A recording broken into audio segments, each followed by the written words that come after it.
Hi everybody, Wright here. I am a divorce coach, and today I'm going to be speaking a little bit about trauma responses. So we've all heard about the terms fight or flight.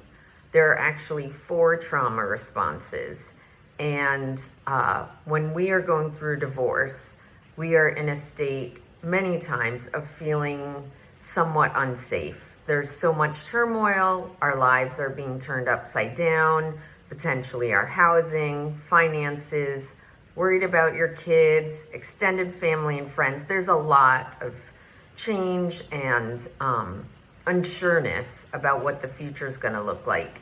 And when we are feeling unsafe, what we default to, based on like our brains, the way our brains were developed, was to keep us safe. And so like when we were Neanderthals or cavemen, we relied on fight or flight to fight off a bear or, I don't know, whatever animals they had back then for cavemen.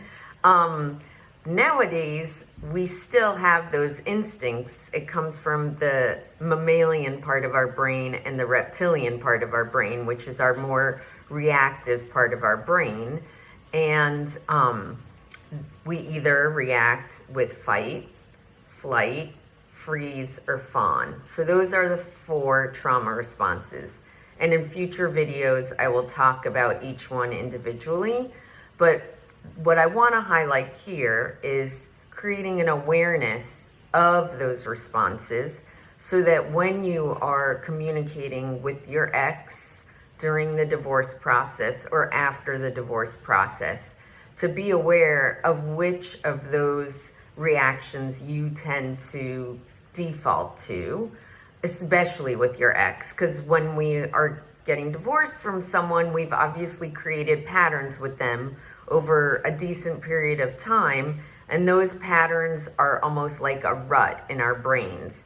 And what you want to do is, especially if you're going to have to co-parent with them for a long period of time, which even if your kids are almost 18 or over, you still have to co-parent because potentially weddings and other family occasions and grandkids, you name it. Like, you are going to probably have to interact with this person periodically. And if you can make those interactions more positive or healthier, not only for yourself, but for all the people who you love around you who have to deal with the repercussions and ripples of your interactions with your ex. So understanding, coming back to the trauma responses, understanding which ones your ex has that buttons that push for you and how you react to those buttons. The key to starting to change the patterns is to give yourself a little bit of time when you get reacted. So instinctively in our brain, the mammalian and reptilian parts of our brain are the ones that come online fastest when we are stressed or feeling uncomfortable. And the frontal cortex, which is considered the executive part of the brain, takes anywhere from 30 seconds to 90 seconds to come online. And so if you can identify that you have been triggered and you can breathe or just stay silent or whatever you need to do to regain control, breathe for that time as much as you can to calm the body and slow things down, and then react differently than you have in the past. You can change the dynamic with your ex. I know it takes 2 to tango, but if one person in the dynamic changes their behavior and reactions, if anything, at least you're going to throw off your ex because they're expecting you to go to that rut, that typical behavior that you always have in the past. But as you start to change your actions and reactions, they will also start to change because they'll actually just be in shock potentially. And it's hard. I'm not saying this is easy to do. And many of these trauma responses stem from childhood trauma and just little things, reactions that we found that were effective to keep us safe when we were children with our own parents. Sometimes there was dysfunction in the family. Sometimes that was just, we all are going to find coping mechanisms to try and feel safe in our environment. And we're going to default to ones that we found effective as children. But we're not children anymore, and we need to learn to at least be aware of our behavior and then change behaviors that are not helping us in life in general.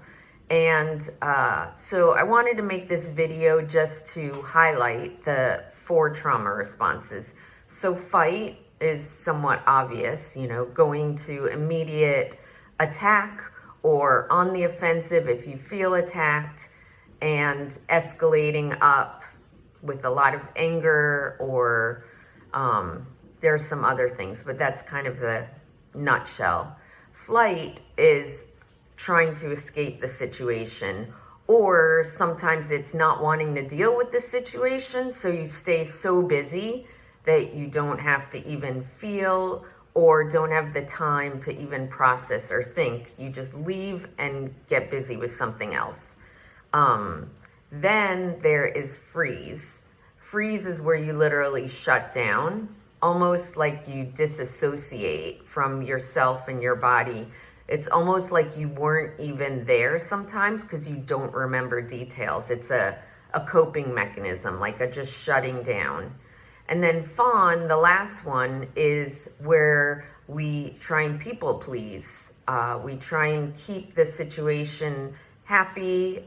Tends to be people who might, or all of these to some degree, but with people pleasing, there's a lack of self-worth and a lack of belief that the self, that you deserve to be treated with respect, and you put other people's needs and desires ahead of your own, and a lack of ability to create any boundaries or hold any boundaries.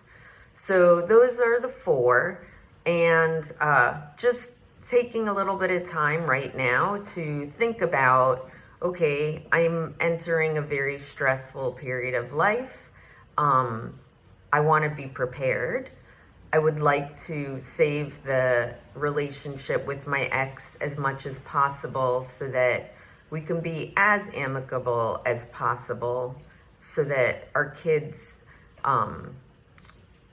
are saved some of the grief when it comes to parents who can't get along. And I don't want to shame anybody who's struggling with getting along with your ex. It's difficult, and some exes make it much harder than others, but all we can do is control our behavior and control how we react. But the way we react can impact the dynamic with your ex. So I hope this was helpful, and I will be making more videos on each of the 4 responses, and I will see you then. For now, have a great day. I wish you peace. Breathe. Give yourself time for that frontal cortex to come online. Namaste.